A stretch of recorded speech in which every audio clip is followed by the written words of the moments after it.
এবং হাসান আল মামুন যেটা স্বপ্ন দেখছে যে 40 বছরও আওয়ামী লীগ আসবে না, কিন্তু দুর্ভাগ্য হচ্ছে যে আওয়ামী লীগ আসবে এবং আওয়ামী লীগ আসার মতো পরিস্থিতিতে আছে। আপনি যেটা বললেন, আওয়ামী লীগ কি নির্বাচনে অংশগ্রহণ করতে পারবে কি পারবে না, সেটা একটা প্রশ্ন এখনো সরকারের তরফ থেকে ক্লিয়ার না। তো আমার কাছে আজকের আলোচনায় যারা আওয়ামী লীগকে রিলেভেন্ট করার চিন্তা করছেন ইলেকশনে, আমার কাছে মনে হচ্ছে শুনতে বারবার যে তার ব্রেকআপ হয়েছে কিন্তু ভালোবাসাটা এখনো কমে নাই। তার কাছে মনে হচ্ছে তার ভালোবাসার মানুষকে আসলে ফিরে পাওয়া সম্ভব এবং ফিরিয়ে আনা সম্ভব। সেই কন্ডিশন মেনে আপনাকে রাজনীতি করতে হবে। কনস্টিটিউশনাল কন্ডিশন কি? কন্ডিশন হচ্ছে আপনি সন্ত্রাসবাদ করতে পারবেন না। যে আওয়ামী লীগকে আমার কেন আনতে হবে? যে আওয়ামী লীগ আমার বুকের উপর গুলি চালিয়েছে, 2000 নিরীহ মানুষকে হত্যা করেছে, সে আওয়ামী লীগকে নিয়ে আমি বাংলাদেশের রাজনীতি করব? ইনক্লুসিভ, এক্সক্লুসিভ যে কোনো ওয়ার্ড দ্বারাই আপনি এখানে বিবেচনা করেন, আওয়ামী লীগকে অন্ততপক্ষে বাংলাদেশে আর কোনোদিন রাজনীতি করতে দেওয়া উচিত না। প্রত্যন্ত আবেগ দিয়ে হাসান যেটা বললেন, এটা প্রতিটা কথাই সঠিক, কিন্তু at the same time there are few people যারা আওয়ামী লীগকে সমর্থন করেছে অথচ ক্রাইমের সাথে যুক্ত ছিলেন না, এমনও কিন্তু ছোট হলেও এখন তাদের সাইজটা ছোট হয়ে আসলেও এমন কিছু মানুষও কিন্তু আছে।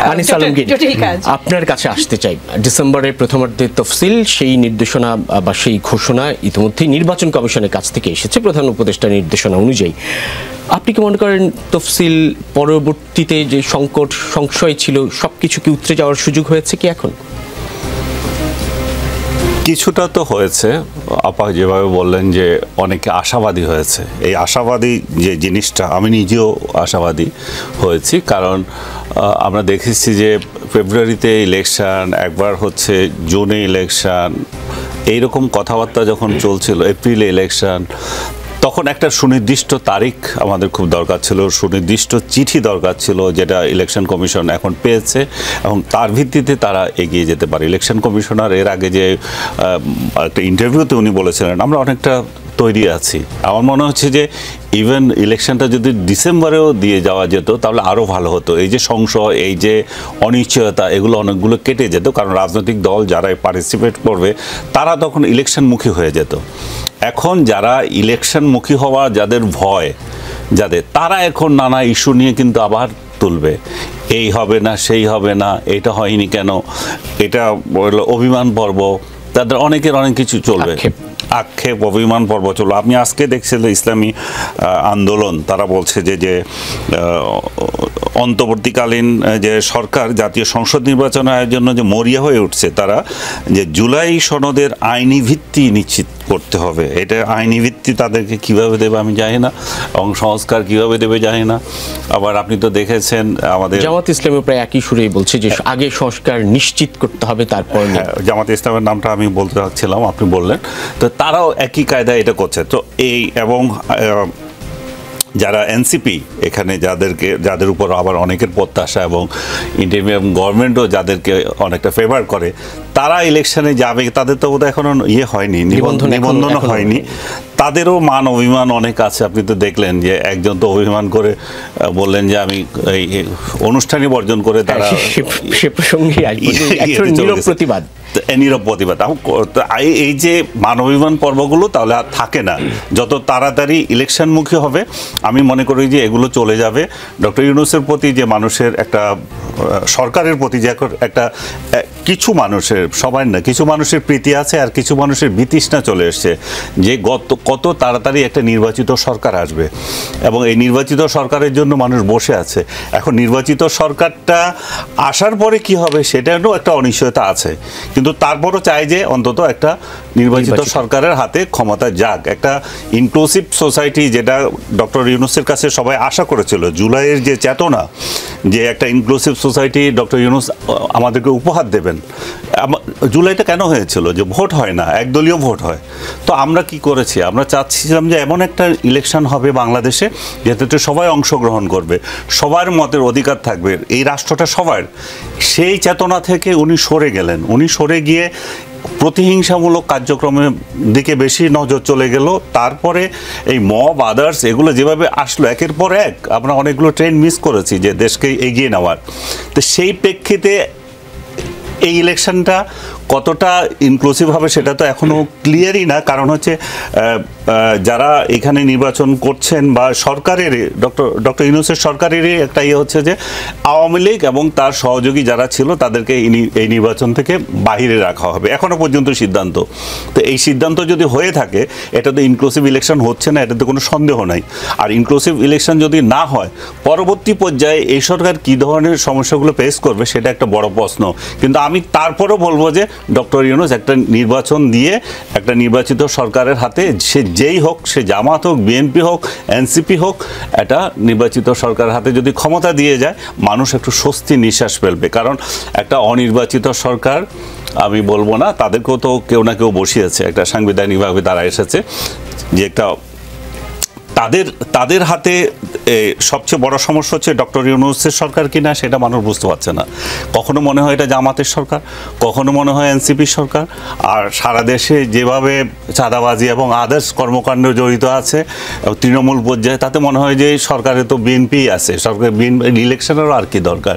তো তাতে করে এতগুলো সন্দেহ, ইউনূস যে ইনি যে সরকার চালাচ্ছেন সেটা স্পষ্ট না। এবং আমরা চাচ্ছি যে যারই সরকার হোক, একটা স্পষ্ট সরকার থাকুক। যেমন আমি যে এখন কথা বলছি, যে আমি কাকে সমালোচনা করব, যে যত এনার্কি হচ্ছে এগুলো যেন কাকে সমালোচনা করবো, ডক্টর ইউনূসকে করবো না অন্য দলকে করবো?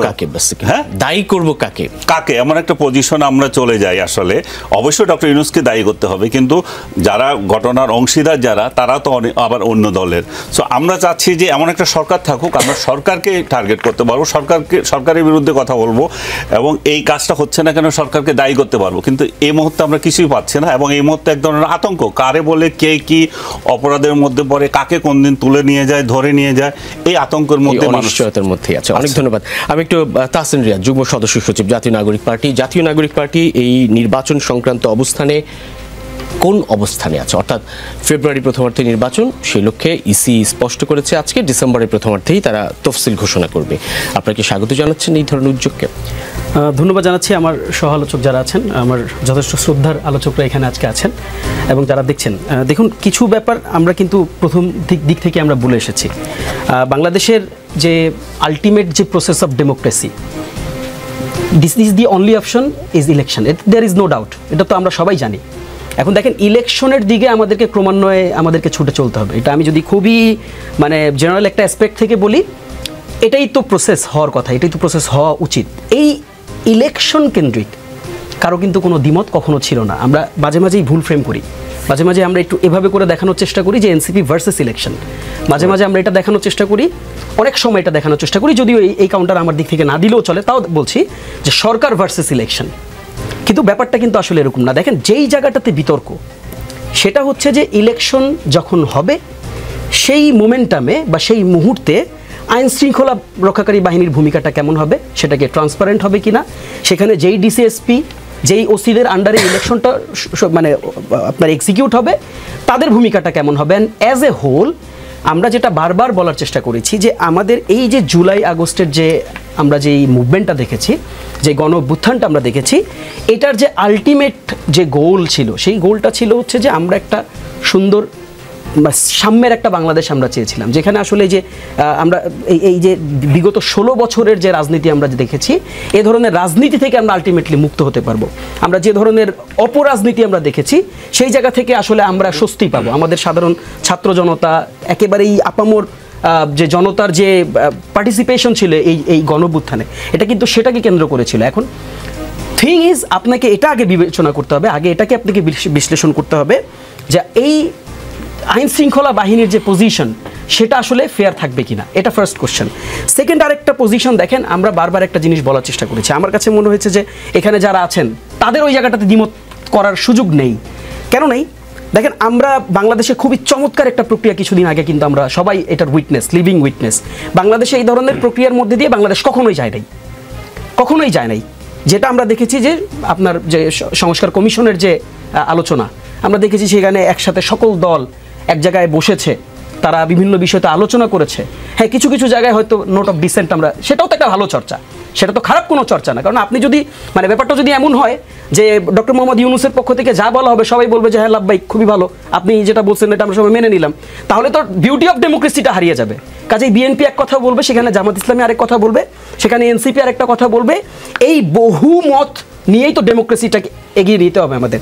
কাজেই এই যে আমরা সংস্কার কমিশনের যে আলোচনাটা দেখেছি, সেটাকে কেন্দ্র করে যে জুলাই সনদটি আসার কথা, দেখেন সেই জুলাই সনদ বাস্তবায়নের ব্যাপারে আপনার এনসিপিকে মাথায় রাখার দরকার নেই, জনগণের কাছে সেই কনফিডেন্সটা ডেভেলপ করতে হবে। সেই কনফিডেন্সটা কি আছে বলে মনে হয়? আমি সেটার উত্তরটাই দিচ্ছি। সেই কনফিডেন্সটা আপনাকে দিতে হবে যে জুলাই সনদে যে সিদ্ধান্তগুলো পার্টিগুলো গ্রহণ করবে বা সাইন করবে, এই সত্যিকার অর্থে সেই সিদ্ধান্তগুলো বাস্তবিত হবে। এখন ঘটনাটা কোথায়?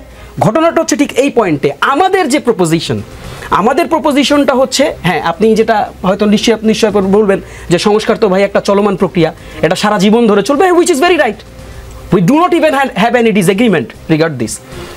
মানে আপনার সংস্কার সারা জীবন ধরে আপনি চালাতে পারেন, বাট আমরা যেটা বলেছি যে অ্যাটলিস্ট আপনার এই ইলেকশন, অ্যাটলিস্ট আপনার যে কনস্টিটিউশনাল জটিলতা এখনও আছে, সেই জটিলতাগুলো থেকে ঊর্ধ্বে ওঠার জন্য যেই বিষয়গুলো ইলেকশনের আগে ইনশোর হওয়া দরকার, যেটাকে আমরা বলেছি লিগ্যাল ফ্রেমওয়ার্কের কথা, সেই লিগ্যাল ফ্রেমওয়ার্কের মধ্যে যদি এটা নিয়ে আসতে পারি, এটা বিএনপির জন্য কিন্তু অকল্যাণকর হবে না, এটা অন্য কোনো পার্টির জন্যই অকল্যাণকর হবে না, বরং সামগ্রিকভাবে আমাদের যে রাষ্ট্র ব্যবস্থা, যেই রাষ্ট্র ব্যবস্থার ফাঁক করে আমরা হাসিনাকে স্বৈরাচার হইতে দেখছি, যেই রাষ্ট্র ব্যবস্থার ফাঁক করে যেই সংবিধানকে ব্যবহার করে আমরা আয়নাঘর দেখছি, আমরা র্যাব দিয়ে তুলে নাও দেখছি, সেই জায়গা থেকে হয়তো আমাদের এই রাষ্ট্রটা স্বস্তিতে যাবে। এখন আপনি বলতে পারেন যে আমরা কাউকে ডাউট করতেছি, এখানে আমরা কাউকে ডাউট করতেছি না, আমরা বলতে চাইতেছি যে আমাদের কাছে যদি একটা বেটার ওয়ে থাকে, যদি সুন্দর একটা রাস্তা থাকে, সেই রাস্তায় আপনি হাঁটবেন না কেন?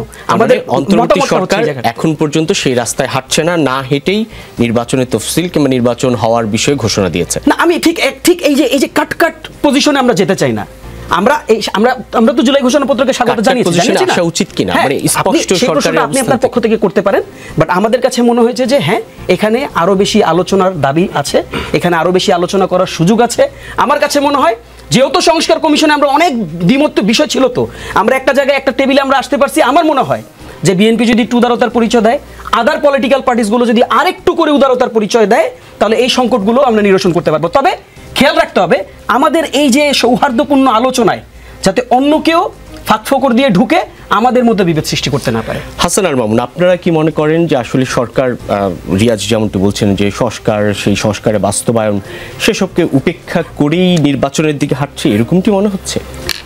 দেখুন, আমরা আসলে সংস্কার কমিশনে গিয়েছি এবং যে বিষয়গুলো আসলে সংস্কার কমিশনে উত্থাপিত হয়েছে, এগুলো আসলে প্রত্যেকটা জিনিসেই আপনি এটাই দুদিনে আসলে সংবিধান সংশোধন করা বা আপনি বিচার কার্য শুরু হয়েছে, হয়তো প্রত্যেকটা রায় আপনি দিতে পারবেন না, কিছু কিছু রায় হয়তো আপনার অ্যাপ্লিকেবল করতে পারবো। তো এইটা হচ্ছে আপনার একটা চলমান প্রক্রিয়া। এই চলমান প্রক্রিয়াকে যদি শুধুমাত্র আপনি এটা যদি এন্ডিং করতে চান, যে সংস্কারটা আমি শুরু করেছি এটা এখানে শেষ করব, তাহলে 10 বছর সময় লেগে যাবে। যদি পুরো যে আওয়ামী লীগের যে পুরো সেট আপ, এবং আমি এইখানে একটু আলমগীর ভাইকে একটু বলতে চাই, উনি বলছেন যে ডক্টর মোহাম্মদ ইউনূস আসলে আওয়ামী লীগকে না এনে যদি আসলে নির্বাচনটা করে, তাহলে ইনক্লুসিভ নির্বাচনটা হচ্ছে না। আমি ওনাকে প্রশ্ন করতে চাই, 2014 সালের নির্বাচন, 2024-এর নির্বাচন বাংলাদেশের, এটা আমরা একদম ক্লিয়ার সবাই জানি, বিএনপি, জামাত ইসলাম এবং আদার্স, এরা হচ্ছে একটা বড় প্রতিপক্ষ। আওয়ামী লীগের বাহিরে এরা একটা বড় প্রতিপক্ষ। এই নির্বাচনগুলোতে যখন বিএনপিকে বাহিরে রেখে, জামাত ইসলামকে বাহিরে রেখে, গণ অধিকারকে বাহিরে রেখে যখন আওয়ামী লীগ এককভাবে একতরফা নির্বাচন করেছে, তখন কিন্তু ইনক্লুসিভ ইলেকশন এই ওয়ার্ডটি কিন্তু আমরা কোনো সুশীলের মুখ থেকে শুনি নাই। তাহলে আমি যদি বলি যে আওয়ামী লীগকে আমার কেন আনতে হবে, যে আওয়ামী লীগ আমার বুকের উপর গুলি চালিয়েছে, 2000 নিরীহ মানুষকে হত্যা করেছে, সে আওয়ামী লীগকে নিয়ে আমি বাংলাদেশের রাজনীতি করব? আমি জার্মানির নাৎসি বাহিনী যেরকমভাবে চিরতরে ব্যানিশ হয়ে গিয়েছিল, নিশ্চিহ্ন হয়ে গিয়েছিল, আওয়ামী লীগকেও এই বাংলাদেশে প্রত্যেকটা আওয়ামী লীগের নেতাকর্মীকে আজকে এই যে দেশে পুলিশের কন্ট্রোল নাই, কেন কন্ট্রোল নাই? পলিটিক্যাল পার্টির যে পাওয়ার ছিল, সেই পাওয়ারটা তারা জনগণের উপর অ্যাপ্লাই করেছে আওয়ামী লীগ 17 বছর। সেই যে আপনার প্রভাবটা, সেটা কিন্তু জনগণের উপর এখনো বিরাজমান। আওয়ামী লীগ যা করেছে, পুলিশ যা করেছে, এটা কিন্তু বিরাজমান। দেশ যে স্টেবল হচ্ছে না, এটা কিন্তু এই যে দীর্ঘ 17 বছর যে আওয়ামী লীগ যেভাবে শাসন করে গেছে, এটার প্রভাব কিন্তু রয়ে গেছে। সুতরাং আমি এখানে বলবো ইনক্লুসিভ, এক্সক্লুসিভ যে কোনো ওয়ার্ড দ্বারাই আপনি এখানে বিবেচনা করেন, আওয়ামী লীগকে অন্ততপক্ষে বাংলাদেশে আর কোনোদিন রাজনীতি করতে দেওয়া উচিত না। আরেকটি কথা বলি, আগামী 30 থেকে 40 বছর আওয়ামী লীগ বাংলাদেশে রাজনীতি করতে পারবে না। এটা একটা কারণ আছে। কারণটা হচ্ছে, আপনি এবার যারা আন্দোলনের নেতৃত্ব দিয়েছে, এরা 2018 সালে কোটা সংস্কার আন্দোলনের নেতৃত্ব দিয়েছে, এরা নিরাপদ সড়ক আন্দোলনের নেতৃত্ব দিয়েছে। এই নেতৃত্বই কিন্তু শেখ হাসিনার পতন ঘটিয়েছে 24-এ।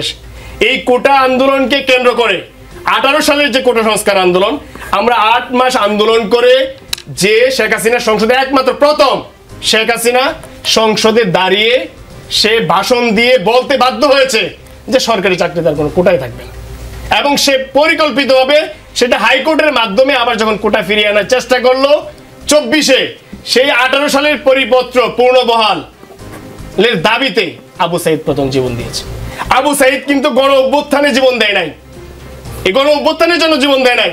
আবু সাইদ সরকারি চাকরিতে কোটা ব্যবস্থা বাতিলের জন্য কিংবা 18 সালের যে পরিপত্র ছিল সেটি পূর্ণবহালের জন্য প্রথম শহীদ হয়েছে, এবং এই আবু সাইদের শহীদের ফলেই কিন্তু পরবর্তী সময়ে সরকার পতন হয়েছে, গণ অভ্যুত্থান হয়েছে। সুতরাং আমি বলবো, আওয়ামী লীগের যে অপকর্ম, আপনি একটা ওয়ার্ডে যাবেন, গ্রামের একজন একটা ওয়ার্ডে, সেইখানে যারা আওয়ামী লীগের দায়িত্বে ছিল, যারা পদে ছিল, এদের দ্বারা প্রত্যেকটা মানুষ, গ্রামের মানুষ, সালিশ বিচার থেকে শুরু করে এরা প্রত্যেকটা মানুষ ক্রাইমের সাথে জড়িত। এবং আমি এই অন্তর্বর্তীকালীন সরকারকে বিনীতভাবে আহ্বান জানাবো, অনুরোধ জানাবো, এই প্রত্যেকটা ঘটনার সুষ্ঠু তদন্তের মাধ্যমে আওয়ামী লীগের প্রত্যেকটা নেতাকর্মীকে বিচারের আওতায় আনা। আপনার অবস্থান আওয়ামী লীগ ছাড়া নির্বাচন, আওয়ামী লীগ ছাড়া না শুধুমাত্র, এবং রাজনীতিতে আওয়ামী লীগকে বাংলাদেশ থেকে চিরতরে বেনিশ করে দেওয়া। এটা মাহমুদা হাবিবা, আপনিও কি হাসানুল মামুনের সঙ্গে এক অবস্থানে আছেন কিনা? আপনার কি মনে হয় আওয়ামী লীগ ছাড়া ইনক্লুসিভ নির্বাচন হবে না, সেই প্রশ্নটা ওঠা ঠিক নয়, এরকমটি কি মনে হয়? এখানে এই প্রশ্নটা কমপ্লেক্স, এটা খুব কমপ্লেক্স কোশ্চেন। এইটা এইভাবে যে জাস্ট একটা অ্যান্সার দেওয়া, এটা কিন্তু এত সহজ না। অত্যন্ত আবেগ দিয়ে হাসান যেটা বললেন, এটা প্রতিটা কথাই সঠিক, কিন্তু at the same time there are few people যারা আওয়ামী লীগকে সমর্থন করেছে অথচ ক্রাইমের সাথে যুক্ত ছিলেন না, এমনও কিন্তু ছোট হলেও, এখন তাদের সাইজটা ছোট হয়ে আসলেও এমন কিছু মানুষও কিন্তু আছেন যারা ওই গণঅভ্যুত্থানে তারাও কিন্তু তাদের সন্তানদের, মানে এই সন্তানদের হত্যাকাণ্ড, বহু মানুষকে দেখে যাদেরকে আমি চিনেছি, জানি যে তারা নৌকাতে ভোট দেওয়া লোক, ভোট হতো না তো কিন্তু হলে পেত ভোট, সেই লোকগুলোও কিন্তু নেমে এসেছিল এই মানে এই জালিম সরকারের বিরুদ্ধে। তাহলে এখন কথাটা হচ্ছে এইটা, যে যেই ব্যাপক পরিমাণ একটা রাজনৈতিক দল কতখানি রাজনীতিকে অ্যাবিউজ করতে পারে, এটা আওয়ামী লীগ করে দেখিয়েছে। রাজনীতিকরণের যে মহোৎসব কিংবা যে ভয়ঙ্কর খেলা তারা খেলেছে, যেটা আমার সম্মানিত পূর্ববর্তী আলোচক বললেন যে সে 14 করেছে, সে 18 করেছে, সে 24 করেছে বলেই কিন্তু তাকে যেতে হয়েছে। একটা মিনিমামও যদি কানেকশন থাকতো, একটা মিনিমাম যদি ভোটের একটা সিস্টেম থাকতো, স্রেফ একটা নির্বাচন ব্যবস্থাকে জিরো করে দেওয়ার ফলে আওয়ামী লীগ তাকে নিজেকে জিরো করে দিয়েছে, কারণ তার অনলি কানেকশন যেটা, সেটা সে মানে নিজেই কেটে দিয়েছে। ফলে কি হয়েছে, তারা হয়ে উঠেছে একটা ভয়ঙ্কর রকম অপরাধী চক্র। কি অপরাধী চক্র? যাদের কাছে জীবনের কোনো মূল্য নাই, দেশের স্বাধীনতা বলুন, দেশের সম্পদ বলুন, মানে জনগণকে মানুষের যে কোনো অধিকার আছে, মানবাধিকার বা মানবিক মর্যাদা, এই বোধটা চলে গিয়েছিল, কারণ কানেক্টেড তো নয়। এখন এই যে ক্রাইমটা তাদের হাত দিয়ে হলো, এটার একটা পানিশমেন্ট হতে হবে না? Punishment is a must. পানিশমেন্টটা কি? পানিশমেন্ট হচ্ছে, আমার নিজের মনে হয় যে নির্বাচনে আসলে আপনি তো কোনো না কোনোভাবে তাদেরকে লেজিটিমেসি দিয়ে দিলেন, এইটার আমি আসলে পক্ষে নই। কিন্তু আরেকটা কথাও আপনাকে বলি, কোনো রকম রাজনৈতিক মূল্যবোধকে যদি আপনি নিশ্চিহ্ন করতে চান, ওটা কখনো নির্বাহী আদেশে হবে না, ওটা কখনো নিষিদ্ধ করে দেওয়া হবে না। রাজনৈতিক মূল্যবোধকে রাজনৈতিক মূল্যবোধ দিয়েই যুদ্ধ করতে হবে। যে আমি উদাহরণ হিসেবে আপনার সাথে আলাপ করতে পারি, বহু রাজনৈতিক দল, এক সময় নাম করা দল, মুসলিম লীগ থেকে অন্যান্য দল নিশ্চিহ্ন হয়ে গেছেন। তারা কি ক্রাইম করে নিশ্চিহ্ন হয়েছেন? তাদের জন্য কি নির্বাহী আদেশের প্রয়োজন হয়েছে? না, দলগুলো ইররেলেভেন্ট হয়ে গেছেন। মূল্যবোধ, যে তাদের যে রাজনৈতিক মূল্যবোধ, সেটা সমুন্নত থাকার মতো সিচুয়েশন থাকেনি। আমাদেরকে কাজ করতে হবে ওই জায়গাটায়। একটা আওয়ামী বা ভাবধারার যারা সমর্থক বা সেই চিন্তা ভাবনার যারা মানুষ, তাদের কিছু কোর পয়েন্ট আছে এবং তাদের সাথে এই কানেক্ট না করলে এরাও তো আপনারই জনগণ। আমি সেই অংশের কথা বলছি, আবারও বলছি, যারা কোনোভাবেই কোনো ধরনের অন্যায় বা অপরাধের সাথে সংযুক্ত ছিলেন না। আপনাকে তো কোনো না কোনোভাবে রিকনসিলিয়েশন আসতেই হবে, কিন্তু শাস্তিও তো পেতে হবে, শাস্তি পাওয়াটা মাস্ট। এখানে একটা সুযোগ আছে দল হিসেবে আওয়ামী লীগের বিচার করার। আমি এটা বহু আগে আমরা ফেব্রুয়ারি মাসেই কথাটা আলাপ করেছিলাম, এবং সেইভাবে না হয়ে নির্বাহী আদেশটা কি জানেন, একটা খুব খেলো এবং একটা খুব আমি কি বলবো ক্ষণস্থায়ী একটা বিষয়। নির্বাহী আদেশের সবচেয়ে বড় সমস্যা হচ্ছে আপনি যদি আইনগতভাবে এই দলটিকে নিষিদ্ধ করতেন, তারা আবার পাল্টা যুদ্ধ করে আসতো, আইনি লড়াই তারা ফিরতো মাঠে, সেটা অনেক বেটার হতো। তো যাই হোক, যেটা হয়ে গেছে সেটা নিয়ে আলোচনায় যাওয়ার কিছু নাই, কিন্তু বিষয় হচ্ছে যে রাজনৈতিক কোনো মতাদর্শকে আমি নির্বাহী আদেশে নিষিদ্ধ করে আলটিমেটলি রেজাল্ট পাওয়া যাবে না। এখানে আরো ভীতির কারণ আপনাকে বলি। আরেকটা যেটা আমি সবচেয়ে ভয় পাই সেটা হচ্ছে যে আমি 5ই আগস্টের পরে বা 36শে জুলাইয়ের পর থেকে আমার বহু আওয়ামী মনোভাবাপন্ন মানুষের সাথে কথা বলার সুযোগ হয়েছে। আমি অসংখ্য মানুষের ফেসবুক পোস্ট দেখি, তাদের বক্তব্য শুনি, এদের কোনো রিমোর্স নাই। এবং এদের মধ্যে সবচেয়ে বড় যেটা ভীতির সঞ্চার করে, তারা জাস্টিফাই করে, তারা টোটাল এই গণ অভ্যুত্থান, যেটা একেবারে সব অর্থে সাধারণ লোকের অভ্যুত্থান ছিল, সেখানে তারা বিদেশি ষড়যন্ত্র খুঁজে পায়, সেখানে তারা নানা ধরনের জঙ্গি খুঁজে পায়। অদ্ভুত এক ধরনের মানসিকভাবে বিকল হয়ে গেছে মনে হয় আমার, যে সত্যি কথা কি যে একটা এক ধরনের মানসিক অসুস্থতা আমি তাদের মধ্যে দেখি। এই জিনিসটাকে এদেরকে কিভাবে আপনি সুযোগ আবার দেবেন, যেখানে যারা মনে করেন যে তারা কোনো রং করেননি, এই জায়গাটায় দ্বিতীয় সুযোগ দেওয়ার আগে তো আপনাকে ভাবতে হবে যে আপনি কাদেরকে পুনর্বাসন করার কথা ভাবছেন, খুনিদের কিনা। এখানে আরেকটা বিষয় যেটা একটু অন্য আলোচকের কাছে যেতে হবে। আনিস আলমগীর, আপনার কাছে আসছে। হাসানুল মামুন কি বলেছেন সেটা আপনি শুনেছেন। আপনি এর আগের আলোচনায় একটি প্রশ্ন রেখেছিলেন কিংবা একটি মন্তব্য করেছেন, ব্যাপারটি এরকম যে পরবর্তী সরকারকে এক ধরনের কনসিকুয়েন্স ভোগ করতে হবে যদি সেই জায়গায় আসছি। হাসানুল মামুন যেটা বলেছে, একটা রাজনীতিবিদ হিসেবে ওনারা উনি বলতেই পারেন, এটাতে কারো বাধা দেওয়ার কিছু নেই। এবং আমারও কোনো ঠেকা নাই যে আওয়ামী লীগের পক্ষে এখানে কথা বলার জন্য। আওয়ামী লীগের কেউ থাকলে হয়তো বলতে পারতো না না না, আমাদেরকে কিভাবে তুমি এই ইতিহাস থেকে মুছে দেবে, দল থেকে মুছে দেবে। এবং হাসানুল মামুন যেটা স্বপ্ন দেখছে যে 40 বছরও আওয়ামী লীগ আসবে না, কিন্তু দুর্ভাগ্য হচ্ছে যে আওয়ামী লীগ আসবে এবং আওয়ামী লীগ আসার মতো পরিস্থিতিতে আছে। আবার যেটা বললেন, আওয়ামী লীগের অগণিত আছে, ভক্ত বা সমর্থক রয়ে গেছে, যারা নিষ্পাপ। অনেকে, সবাই তো দল করে নাই, সবাই দলের জন্য লুটপাট করে বিদেশে পালাই যায় না, এই দেশে আছে। নাৎসি বাহিনীকে যেভাবে নিঃশেষ করে দেওয়ার কথা ছিল, এখানে নাৎসি নেই যে আপনি নিঃশেষ করে দেবেন এবং বঙ্গোপসাগরে ফেলে দেবেন। তারা এই দেশে আছে, তারা আমার ভাই, ওনারও বন্ধু বান্ধব সবাই আছে এখানে। তো এদেরকে বাদ দিয়ে আমাদের আসলে ইনক্লুসিভ সোসাইটি আমরা চিন্তা করতে পারি না। ইলেকশন যে একটা ডিক্লেয়ার করেছে, এটাতে একটা সবাই আনন্দিত, কিন্তু সংশয়ের দুইটা জিনিস। একটা হচ্ছে যে আওয়ামী লীগ কি নির্বাচনে অংশগ্রহণ করতে পারবে কি পারবে না, সেটা একটা প্রশ্ন এখনও সরকারের তরফ থেকে ক্লিয়ার না, এটা ডিক্লেয়ার করতে হবে। আর দ্বিতীয়ত আইন শৃঙ্খলা পরিস্থিতি, এই দুইটা যদি উন্নতি না হয় তাহলে এটা সম্ভব নয়। এবং আওয়ামী লীগ কেন এখানে রিলেভেন্ট সেটা বুঝতে হলে আজকেও বুঝতে হবে যে আজকে আপনি ইয়েতে যান, এই যে টিএসসিতে যান, যেখানে ইয়েদেরকে দিয়ে 71-এর যুদ্ধাপরাধীদের ছবি ঝুলিয়ে করছে, সেই জায়গাতেই জুলাই লেখা যে স্তম্ভ সেটাই ভেঙে দিয়েছে। সো আওয়ামী লীগ যে নাই, তো এটা কারা ভাঙে? আওয়ামী লীগ তো এখন রাস্তায় নাই, তো কারা ভেঙে দিয়েছে? তো জুলাই চেতনা যদি আসলে আমরা রিয়েলি অর্থে ধারণ করতে চাই, তাহলে এটার প্রতিবাদ বোধহয় এই পাশে যারা আছেন ওনারাও করে। আমি যেটা বলতে চাচ্ছি, জুলাই যদি আমরা আসলে ধারণ করি, সেটা ইনক্লুসিভ সোসাইটি ছাড়া সম্ভব নয়। আমরা যখন বলছি 14 সালে আওয়ামী লীগ একক ইলেকশন করেছে, 18 সালে তারা সবাইকে ডেকে এনে একটা প্রতারণার নির্বাচন করেছে, হাতে হারিকেন ধরিয়ে দিয়েছিল, 24-এ তারা নিজে ইলেকশন করেছে। এই যে ইলেকশনগুলা, এইগুলা যে সঠিক ইলেকশন ছিল না, সেটার প্রতিবাদই তো আজকের এই পরিস্থিতিতে তৈরি হয়েছে, এটা এমনি হয়নি। সো আমরা যদি আরেকটা পরিস্থিতি এভাবে তৈরি করি, উনি একটা রেফারেন্স দিয়েছিলেন, কেউ কি প্রতিবাদ করেছিল? হ্যাঁ, করেছিল, বহুজন করেছে, হয়তো উনি দেখেন নাই, আমি নিজে করেছি। 2018 সালে ভোটের রাতে নাগরিক টিভির টকশোতে আমি বলেছি এগুলো একটা প্রতারণা নির্বাচন। সেই রাতের ভিডিও থাকলে অনেকে শুনতে পারেন যে সবাই মেনে নিয়েছে তা নয়, কিন্তু আমরা আসলে অনেককে অনেক কিছু দেখিও না। কিন্তু আসলে হচ্ছে যে হারে আমরা প্রতিবাদ করার কথা ছিল সেটাও হয়নি। সেটা হয়নি বলে এখন প্রশ্ন উঠছে যে শেখ হাসিনার এই নির্বাচনগুলোকে আপনারা কি প্রতিবাদ করেছিলেন কিনা। করেছে অনেকে, সেটা হয়তো তলিয়ে গেছে। কিন্তু বা তারা যেভাবে ক্ষমতায় চলে এসেছে, যেভাবে সরকারের সর্বত্র যে আওয়ামী লীগ ছাড়া দুনিয়াতে আপনি কারো চোখে দেখেন নাই, সেরকম একটা পরিস্থিতিতে বাকি প্রতিবাদগুলো আপনাদের চোখে পড়ে নাই। এখন আমি পিএসসির স্তম্ভ ভাঙার কথা বললাম, আপনি দেখেন, আমি লিখে রাখেন, এই সরকার যদি চেঞ্জ হয় প্রথম যে জায়গায় আঘাত আসবে সেটা হচ্ছে গণভবনে যে করছে, জাদুঘর করছে, সেটাই কোটি কোটি টাকা দিয়ে যে এখন ব্যয় করছে, সেটাই প্রথম ভাঙবে। হ্যাঁ, এই কেন ভাঙবে তাহলে? আমরা যে ইনক্লুসিভ সোসাইটির থেকে আমরা যে একটা হিংসার সোসাইটিতে চলে গেছি, এই হিংসার সোসাইটি আমরা নির্বাচনের পরেও এটা থাকে যাবে।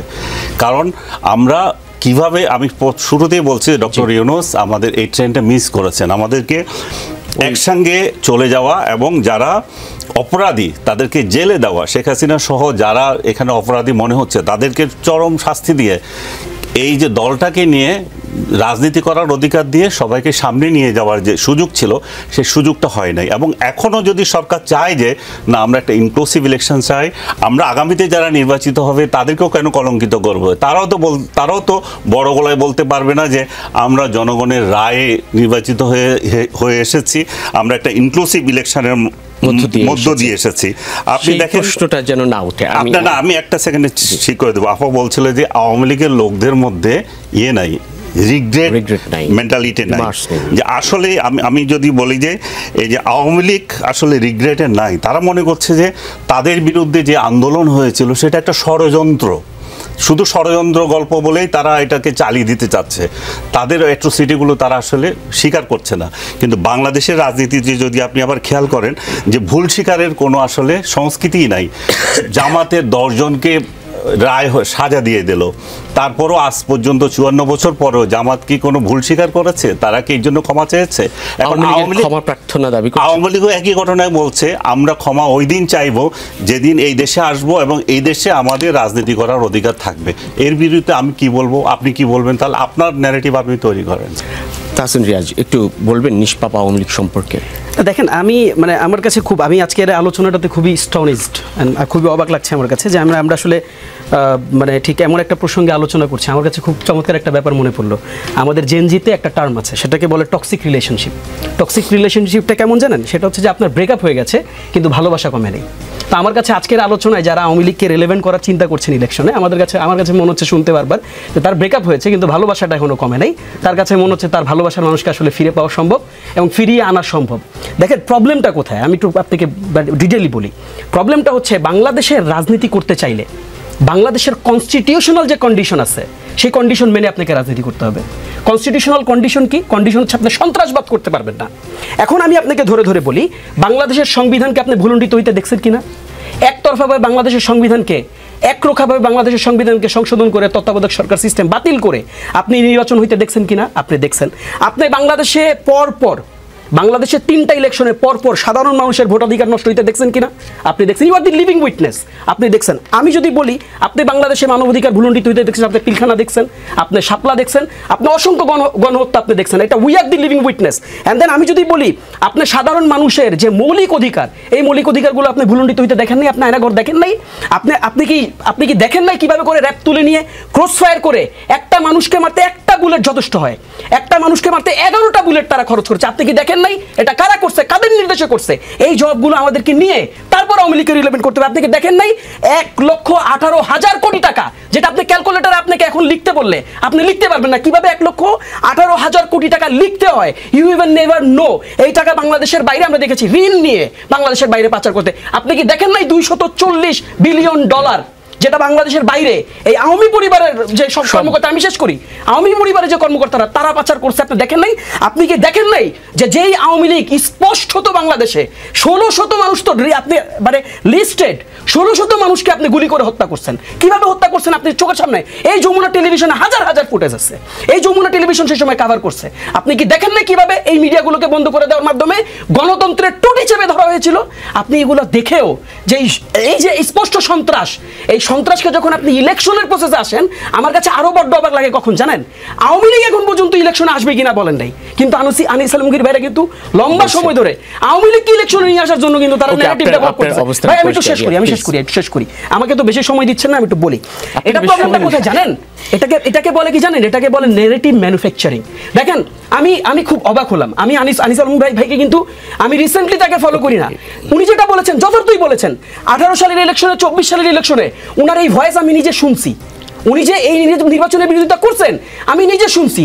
বাট আমার কাছে খুবই অবাক লাগে যে out of nowhere, in which position তিনি এত কিছু নিজের লিভিং উইটনেস হয়ে নিজের চ্যানেলে এগুলো প্রচার করে উনি এখনো বলেন যে আওয়ামী লীগকে যদি ইলেকশনে না আনা হয় সেটা নাকি ইনক্লুসিভ নির্বাচন হবে। ইনক্লুসিভ এবং আমি শেষ করি ভাই, বেশি সময় দেব আমাকে একটা বিরতি করতে। রাজনীতিতে